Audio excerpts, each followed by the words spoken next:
ಉಪಮುಖ್ಯಮಂತ್ರಿಗಳು, ನನ್ನ ಸಹೋದರರಂತ ಡಿ.ಕೆ. ಶಿವಕುಮಾರ್ ಅವರೇ, ಈ ಕ್ಷೇತ್ರದ ಶಾಸಕರಾದಂಥ ಮಾಜಿ ಮಂತ್ರಿಗಳಂತ ಮುನಿರತ್ನಂ ಅವರೇ, ಮತ್ತೊಬ್ಬ ಹಿರಿಯ ಮುಖಂಡರು, ಮಾಜಿ ಸಚಿವರು, ಯಶವಂತಪುರ ಕ್ಷೇತ್ರದ ಶಾಸಕರಾದಂಥ ಸೋಮಶೇಖರ್ ಅವರೇ, ಯೋಜನಾ ಆಯೋಗದ ಅಧ್ಯಕ್ಷರಾದಂಥ ರಾಜೀವ್ ಗೌಡ ಅವರೇ, ಎಲ್ಲ ವೇದಿಕೆ ಮೇಲಿರ್ತಕ್ಕಂಥ ಎಲ್ಲ ಅಧಿಕಾರಿ ಮಿತ್ರರೇ, ಸ್ನೇಹಿತರೆ, ಬಹಳ ವಿಶೇಷವಾದಂತಹ ಕಾರ್ಯಕ್ರಮವನ್ನ ಬಹಳ ದೂರದೃಷ್ಟಿಯನ್ನ ಇಟ್ಕೊಂಡು ಮಾನ್ಯ ಉಪಮುಖ್ಯಮಂತ್ರಿಗಳು ಬಾಗಿಲಿಗೆ ಬಂತು ಸರ್ಕಾರ, ಸೇವೆಗೆ ಇರಲಿ ನಿಮ್ಮ ಸಹಕಾರ.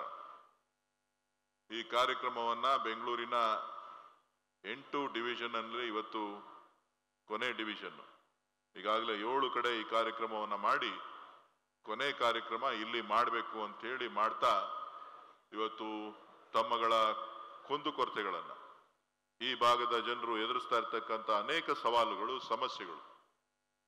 ಅಶೋಕ್ ಸುಗಂಧರಾಜ ಹೂವಿನ ಕೃಷಿ ಮಾಡಿ ಅರ್ಧ ಎಕರೆಗೆ 3.5 ಲಕ್ಷ ಗಳಿಸ್ತಿದ್ದಾರೆ. ನೀವು ಕೂಡ ಅವರಿಂದ ಕಲಿಬೇಕಾ? ಅವ್ರ ಜೊತೆ ವಿಡಿಯೋ ಕಾಲ್ ನಲ್ಲಿ ಮಾತಾಡಬೇಕಾ? ಈಗಲೇ ಫ್ರೀಡಮ್ ಆಪ್ ಡೌನ್ಲೋಡ್ ಮಾಡಿ. ಜನಪ್ರತಿನಿಧಿಗಳಾಗಿ ನಮಗೆ ಎಷ್ಟೋ ಸಮಸ್ಯೆಗಳು ಗೊತ್ತಿರೋದಿಲ್ಲ, ಎಷ್ಟೋ ವಿಚಾರಗಳು ಸರ್ಕಾರದ ಗಮನಕ್ಕೂ ಕೂಡ ಬಂದಿರೋದಿಲ್ಲ. ಸರ್ಕಾರ ಒಂದು ದಿಕ್ಕಿನಲ್ಲಿ ಕೆಲಸ ಮಾಡ್ತಾ ಇರ್ತದೆ, ಆದರೆ ಜನರು ಚಿಂತನೆ ಮಾಡ್ತಾ ಇರ್ತಕ್ಕಂಥದ್ದು ಬೇರೆ ದಿಕ್ಕಿನಲ್ಲಿ ಇರ್ತದೆ.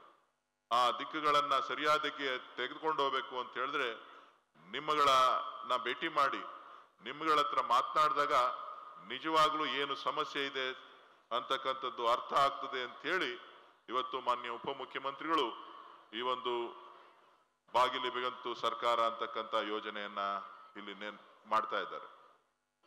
ಸೊ ಈಗಾಗಲೇ ತಾವೆಲ್ಲರೂ ಕೂಡ ಬಹಳಷ್ಟು ಜನ ಈ ಭಾಗದಿಂದ 2 ವಿಧಾನಸಭಾ ಕ್ಷೇತ್ರದಿಂದ ಬೇರೆ ಬೇರೆ ಕಡೆಯಿಂದ ಎಲ್ಲ ಇಲ್ಲಿ ಬಂದಿದ್ದಾರೆ. ನನಗೆ ಕೇಳಿದ್ರು ಎಲ್ಲಿ ಮಾಡಬೇಕು ಈ ಕಾರ್ಯಕ್ರಮನ ಅಂತ ಹೇಳಿ.